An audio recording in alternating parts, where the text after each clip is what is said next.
The night my wife died, the house went silent in a way I had never heard before. Not quiet, hollow. 42 years of marriage doesn't just disappear because a heart monitor flatlines at 2:17 a.m. in St. Mary's Hospital. It lingers in the walls, in the carpet fibers, in the dent on the kitchen table where she dropped a cast iron pan back in 1998 and refused to admit it was her fault. Her name was Linda. The house was ours. Paid off in 2016. 2,600 square feet. 3 bedrooms. 1 maple tree in the yard we planted when our son turned 5. And this story begins 3 weeks after we buried her. Grief does strange things to time. Days melt together. I remember standing in the kitchen, staring at a coffee cup that had gone cold hours earlier. I remember thinking I should wash it. I didn't. That was the morning my son, Daniel, showed up with paperwork. He knocked softly, too softly. "Dad," he said, stepping inside without waiting. "You can't handle all this alone." He meant the bills, the insurance, the accounts Linda had always organized in neat blue folders labeled with masking tape. He was right about one thing. I wasn't handling it well. I hadn't opened the property tax notice that arrived the previous week. I let it sit on the counter like it might bite. Daniel sat at the dining table, Linda's table, and spread out a stack of documents. Clean, crisp, already tabbed with yellow flags. "I talked to a financial advisor," he said. "You just need to sign a limited authorization. I'll manage the accounts for you. Just temporary, until you're back on your feet." Limited. That word stayed with me. I asked, "What exactly does it allow you to do?" "Pay bills. Move money if needed. Make sure nobody takes advantage of you." He gave me a tight smile. "You know how scammers prey on widowers." I signed. I didn't read every page. I skimmed the first. My eyes blurred halfway down the second. Somewhere around paragraph 6, my chest tightened, and I thought of Linda's handwriting in those blue folders. Daniel reached over, tapping where my signature should go. "Right here, Dad." I signed 12 times. He hugged me before leaving. He smelled like expensive cologne. Not the cheap kind he wore in college when he maxed out his first credit card. 2 days later, I received a notification from the bank. A transfer of $38,500. From my savings account to an account I didn't recognize. I assumed it was for tax planning, or something smart that sons who work in consulting understand. I didn't call him. The next week, another transfer. $12,000. Then $7,800. That's when the hollow quiet of the house started to feel different. Less grief. More alarm. I called Daniel. "Hey, Dad." He answered on the second ring. Background noise. Traffic? Or maybe a cafe. "I noticed some transfers," I said, keeping my voice steady. "Yeah," he replied quickly. "Moving funds into a higher yield structure. You'll thank me later." "What structure?" "Dad," he sighed. "Trust me. Trust me. There are 2 kinds of betrayal. The kind that breaks your heart, and the kind that studies your weakness before it strikes." I started paying attention. I logged into my account daily. Transfers continued. Not huge ones. Just enough to feel like sand slipping through fingers. On March 14th, $9,200. On March 21st, $15,000. By April, nearly $110,000 had moved. I went back to the paperwork. I sat at Linda's desk, opened the folder Daniel left behind. It wasn't limited authorization. It was durable financial power of attorney. Broad, sweeping, unrestricted authority to manage, transfer, sell, or encumber assets, including real property. Real property. The house. I read that phrase 3 times. Sell. Encumber. I felt something colder than grief settle in my chest. I called an old friend, Mark Reynolds. We used to coach Little League together. He became a lawyer somewhere along the way. We met at a diner off Route 7. Vinyl booths. Burnt coffee. 8:30 a.m. He read the document in silence. Then he leaned back. "This isn't limited," he said. "I gathered that. You gave him full authority. He could refinance your house tomorrow." I swallowed. "Would he?" Mark didn't answer immediately. Instead, he asked, "Has he been having financial trouble?" I thought about the new SUV Daniel drove, the house he bought last year, the promotion he bragged about on Christmas Eve. "I don't know," I said. Mark folded the document carefully. "You need to start documenting everything. Every transfer. Every conversation. Are you saying my son is stealing from me?" He looked at me the way doctors look before delivering bad news. "I'm saying," he replied, "you sign something that gives him the legal ability to do a lot more than you realize." That night I couldn't sleep. I walked through the house at 2:17 a.m. The same time Linda's heart stopped. The hallway creaked in the same places. Her robe still hung on the back of the bathroom door. I stood in our bedroom and whispered, "What did I miss?" And then it hit me. 3 weeks before Linda died, Daniel asked how the house was titled. "Joint tenancy?" he had asked casually over dinner. "Why?" I remember Linda smiling. "Just curious. Estate planning stuff." I hadn't thought about it since. Until that moment. I went to the filing cabinet, pulled the deed. The house was solely in my name now. Linda's share had passed to me automatically, which meant Daniel would inherit it eventually. Eventually, not immediately. The next morning, I checked county property records online. There was a pending inquiry attached to my parcel number, filed by a title company, requested by Daniel. The date? March 10th. For days after I signed the authorization, I felt my stomach twist. He wasn't managing bills. He was preparing something. Something larger. That was the moment the grief shifted. Something inside me hardened. Not rage. Clarity. If Linda had been alive, she would have seen this before I did. She always did. "Trust what you see," she used to say. "Not what people tell you." What I saw were transfers, title searches, silence when I asked direct questions, and a son who moved too quickly after his mother's funeral. I drove back to Mark's office. "I need to revoke it," I said. He nodded slowly. "If that's what you want." I didn't hesitate this time. "Yes." As he began drafting the revocation, I stared out his office window at the parking lot below. My son thought grief made me weak. He thought wrong. Mark didn't rush. That's something I learned about good lawyers. They move like chess players, not boxers. "We revoke it formally," he said, sliding a yellow legal pad toward himself. "Certified notice. Immediate delivery to all financial institutions. Then we watch." "Watch for what?" "For how he reacts." The word react carried weight.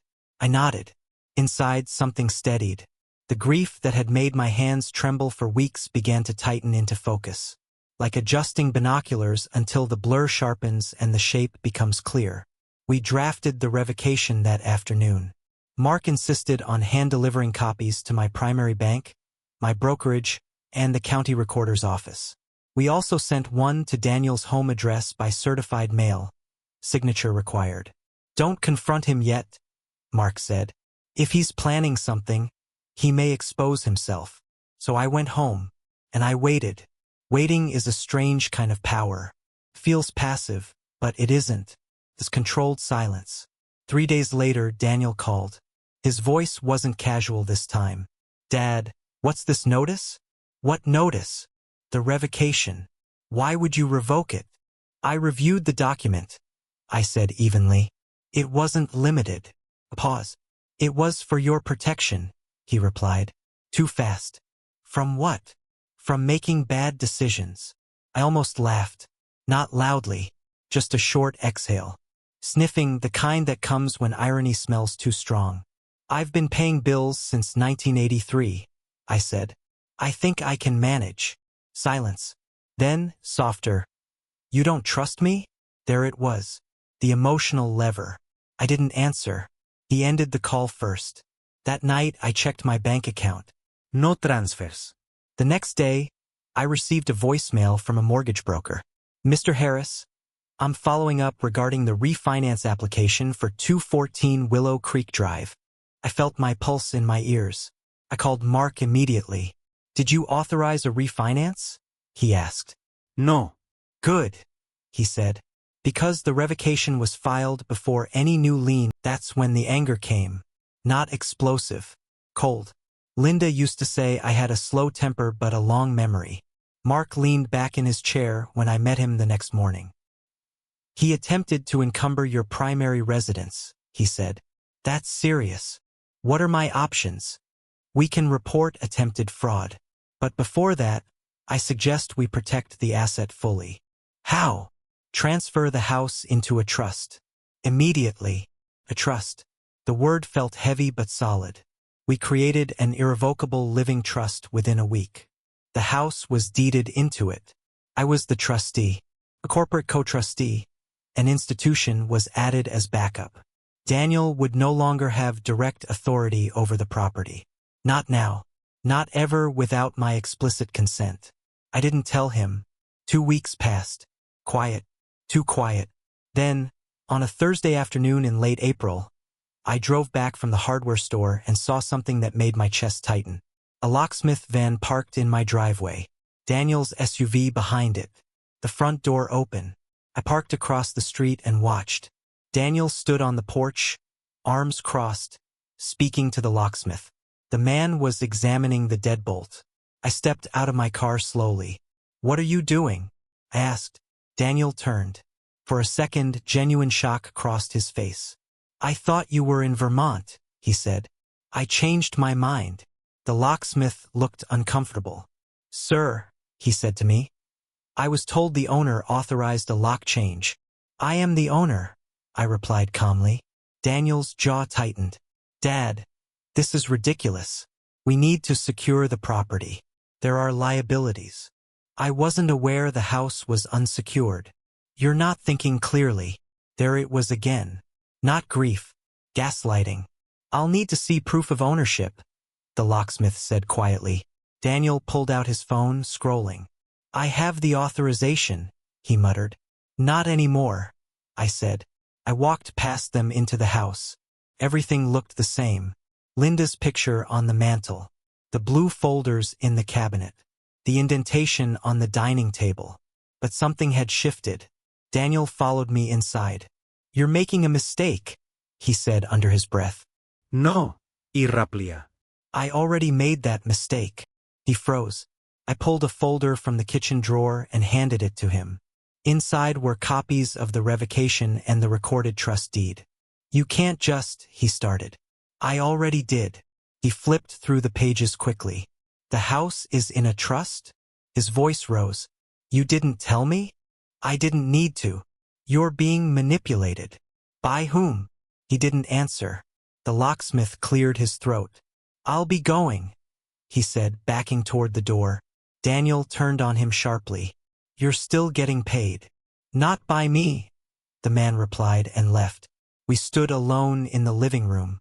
"You embarrassed me," Daniel said. No, Ian Suarat. "You tried to remove me from my own home." He stepped closer. "You're overreacting. It was just a precaution." "A $300,000 precaution?" He blinked. So he didn't know I knew. Mark had advised me not to mention the refinance attempt yet. To let the documentation speak later. "You went behind my back," Daniel said. I looked at him carefully. "I learned from you." For the first time since Linda's funeral, I saw something crack in his expression. Not remorse. Fear. The next week, Mark filed a formal complaint with the district attorney's office. We included the bank transfer records, the refinance application, the attempted lock change, the title inquiry. Took time. Investigations always do. Daniel tried calling several times. I let most of them go to voicemail. One message stood out. "You're blowing this out of proportion," he said. "Do you know what this will do to my career?" I sat at the kitchen table, listening.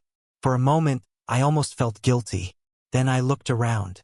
At the curtains Linda sewed herself in 1994. At the maple tree outside the window. At the hallway where we measured Daniel's height every year in pencil marks. This house wasn't a line item. It was continuity. And someone had tried to convert it into liquidity. I didn't raise my voice. I didn't threaten. I let the law move. 3 months later, Daniel was formally charged with attempted fraud and financial exploitation of a vulnerable adult. The phrase made me wince. Vulnerable. Maybe I had been. But not anymore. The court process moved slower than grief. There were hearings, motions, negotiations. Daniel's attorney approached Mark with a plea offer. Suspended sentence. Probation. Restitution of transferred funds. Mandatory financial ethics counseling. No prison time. Mark asked me what I wanted. I thought about it carefully. I want accountability, I said. Not revenge. I paused. Self-preservation is enough. Daniel accepted the plea. In court, he stood 10 feet away from me. He didn't look at me. When the judge read the terms, 3 years probation, restitution of $110,000 plus legal costs, permanent revocation of financial authority, Daniel nodded stiffly. The gavel fell. It didn't feel triumphant. Felt final. Outside the courthouse, he finally spoke. You didn't have to do this. I met his eyes. Yes, I said quietly. I did. After court, the house felt different. Not lighter. Safer. There's a difference. For months, every creak in the hallway had carried suspicion. Every envelope in the mailbox felt like a threat. Now, when the floorboards shifted at night, it sounded like wood again. Just wood. Expanding. Contracting. Nothing more. Daniel moved out of the large house he had purchased the year before. I heard that through a mutual friend. The SUV disappeared from his driveway. The consulting job he bragged about on Christmas Eve? Restructuring, they called it. Probation has a quiet way of shrinking a man's world. He was required to attend financial ethics counseling twice a month. He had to submit quarterly reports. Every payment of restitution, $110,000 plus nearly $18,000 in legal costs, was documented and processed through the court. The first check arrived in late October, $9,500. It felt strange depositing money that once belonged to me, that had left without permission. Mark asked if I wanted to pursue additional civil damages. No, I said. Why not? Because this isn't about squeezing blood from a stone. It was about boundaries. Daniel tried contacting me several times in the weeks after sentencing. At first, the messages were defensive. You ruined everything. Then strategic. We should talk privately. Then wounded. I'm still your son. I didn't respond. Silence, I learned, can be cleaner than argument. Thanksgiving came and went. I set one plate on the table. Linda's chair remained empty. Daniel didn't come.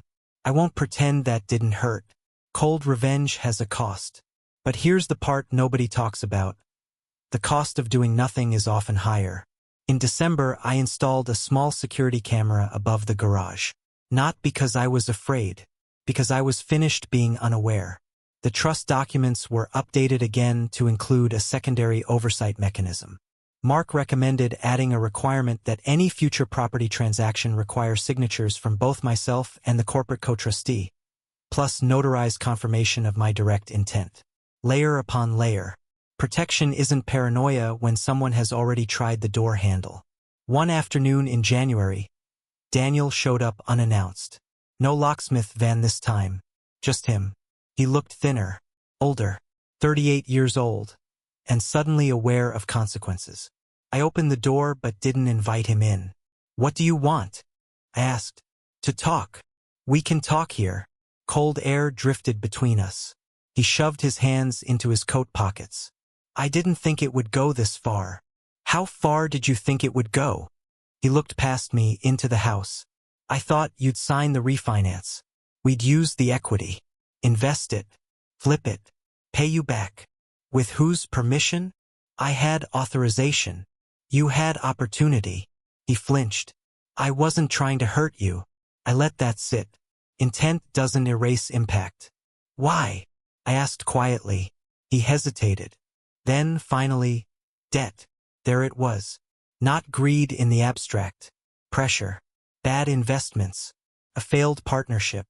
Credit extended too far. A lifestyle built on projections instead of stability. I didn't want you to see me fail, he said. So instead, he tried to make me collateral. I almost laughed again. Sniffing, life has a dark sense of humor sometimes. You should have asked, I said. Make coffee. Pretend this was a misunderstanding. Pretend grief had scrambled all of us. But that would have required ignoring what I saw. And Linda always said, trust what you see. You're my son, I said carefully. That doesn't change. But access does. He swallowed. I understand. I wasn't sure he did. Over the next year, the restitution payments continued steadily. Smaller at first, then larger. He sold assets, downsized, took on contract work. Probation reports were filed. There were no violations. Time passed. The house remained. I repainted the living room in the spring. The same soft beige Linda chose in 2007. I repaired the loose railing on the back deck. I pruned the maple tree. Continuity. That's the word that keeps returning. A house is wood and drywall and square footage on paper. But it's also every Thanksgiving argument. Every birthday candle. Every pencil mark on the hallway wall measuring a child's height. Daniel once stood in that hallway at 5 years old, crying because he couldn't reach the top shelf. Now he had tried to remove the entire roof. The irony isn't lost on me. One afternoon, about 18 months after the sentencing, I received a letter from Daniel. Handwritten. No legal language. No strategy. Just ink. He apologized. Not for being caught. For betraying trust. He wrote, I saw an asset. I forgot it was our home. That line stayed with me. I folded the letter and placed it in one of Linda's old blue folders. Not as closure. As documentation. Because forgiveness, like protection, requires memory. The court paperwork ended. The trust documents were sealed. The restitution balance dropped slowly, line by line, until one morning, 2 years after Linda's funeral, the final payment cleared. $6,742.18. I stared at the number on my online banking screen for a long time. Not because of the amount, because of what it represented. Closure isn't loud. It doesn't arrive with music or applause. It shows up quietly in your inbox at 9:14 a.m. on a Tuesday. Daniel completed probation without violations. The judge signed the discharge order. His record would still carry the charge, but the suspended sentence remained suspended. He called that evening. I'm done, he said. I know. I wanted you to hear it from me. I appreciate that. There was a long pause. I've been in therapy, he added. That's good. I didn't understand how much I was rationalizing. Rationalizing. That word matters. Nobody wakes up thinking, I'm going to exploit my father today. They tell themselves stories first. I'm helping. I deserve this. It's temporary. He had built a narrative where I was a stepping stone instead of a person. Grief had made me soft around the edges. He mistook softness for blindness. I can't undo it, he said quietly. No, I agreed. You can't. Another pause. But I'm trying to rebuild. Then rebuild. There was no dramatic reconciliation. No saden imbras. Just two men on opposite ends of a phone line, speaking more honestly than we had in years. After we hung up, I walked through the house slowly. The living room smelled faintly of lemon cleaner. The kitchen clock ticked steadily. Linda's photograph on the mantel caught the late afternoon light. The house had survived. So had I. I started doing small things I had postponed. I joined a woodworking class at the community center. I refinished the dining table, the same one Daniel had spread those papers across. Sanded out the scratch near the edge. Reapplied stain. Sealed it. It felt symbolic without being theatrical. I invited neighbors over for coffee again. I hosted Christmas dinner. Daniel came that year. He stood in the hallway for a moment, looking at the pencil marks measuring his height from 1993 to 2006. You kept them, he said. Of course. We didn't discuss the case. We didn't discuss the trust. But something unspoken had shifted. Boundaries don't eliminate love. They define its perimeter. I still control the trust. The house remains protected. There will be no sudden refinancing. No lock changes. No temporary duseresations. If anything happens to me, the corporate co-trustee steps in automatically. Layers. Precautions. Not because I expect betrayal again. Because I respect what happened the first time. People ask me sometimes, friends who heard pieces of the story, if I regret pressing charges. If I regret letting it go that far. Here's the truth. If I had confronted Daniel emotionally, we would have argued. If I had ignored it, he might have succeeded. If I had handled it privately, the pattern might have repeated. The law did something I couldn't. It created consequence without chaos. It drew a line neither of us could blur. Revenge isn't always dramatic. Sometimes it's documentation. Sometimes it's certified mail. Sometimes it's standing on your own porch and saying, "No, I don't feel victorious. I feel steady." And steady at this stage of life is enough. There's a specific kind of silence that comes after a storm. Not the fearful kind. The earned kind.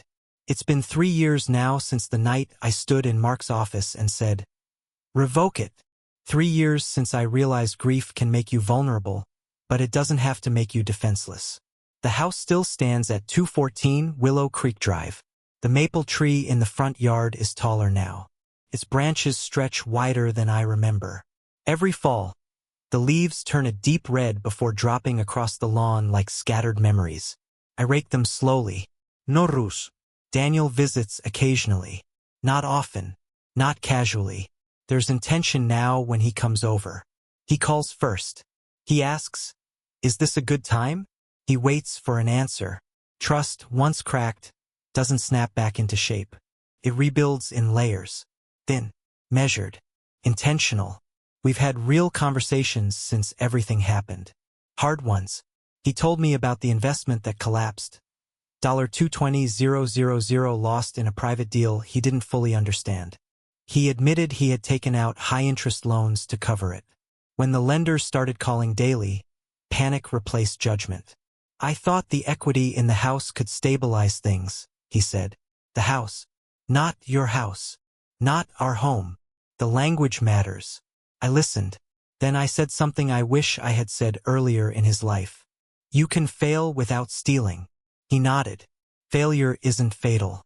Hiding it can be. If you're listening to this and you're somewhere between 30 and 65, maybe with aging parents or adult children, here's what I learned the hard way. First, trust what you see, not what you hope. If money starts moving in ways you don't understand, pause. Document. Ask questions. If answers feel slippery, they probably are. Second, record everything. Dates, amounts, conversations. When I sat in court, it wasn't emotion that mattered. It was documentation. March 14th, $9,200. March 21st, $15,000. Refinance application, $300,000. Facts don't tremble under cross-examination. Third, act cautiously when grief is fresh. Grief narrows your focus. It makes you crave help. It makes you sign papers you would normally read twice. Slow down. There is no financial decision that cannot wait 48 hours. Fourth, get a good lawyer. Not the loudest one. Not the most aggressive one. The steady one. The one who says, "We'll file this properly," instead of, "Let's blow this up." Mark never once told me to retaliate emotionally. He told me to protect legally. That difference changed everything. And finally, understand this. A house is not just a financial asset. It is continuity. It is memory. It is the echo of a laugh in a hallway. It is the mark on a doorframe measuring growth. It is the kitchen where your wife stood at 6:30 a.m. every Sunday making pancakes shaped like imperfect circles. When someone sees only its market value, $640,000 on a refinance form, they are missing the point. I don't hate my son. Hate is heavy. I chose something lighter. Boundaries. The best revenge, if you want to call it that, wasn't watching him stand in court. It wasn't the probation. It wasn't even the restitution. It was keeping the house. It was standing on my own porch years later, watching the sun set behind the maple tree, knowing no one could move me without my consent. Self-preservation is quiet. It doesn't brag. It endures. Linda used to say, "We built this place brick by brick." She meant more than drywall. She meant trust. And when trust cracked, I didn't burn the structure down. I reinforced it, stronger than before. If you're but it doesn't sound hollow anymore. Sounds like home.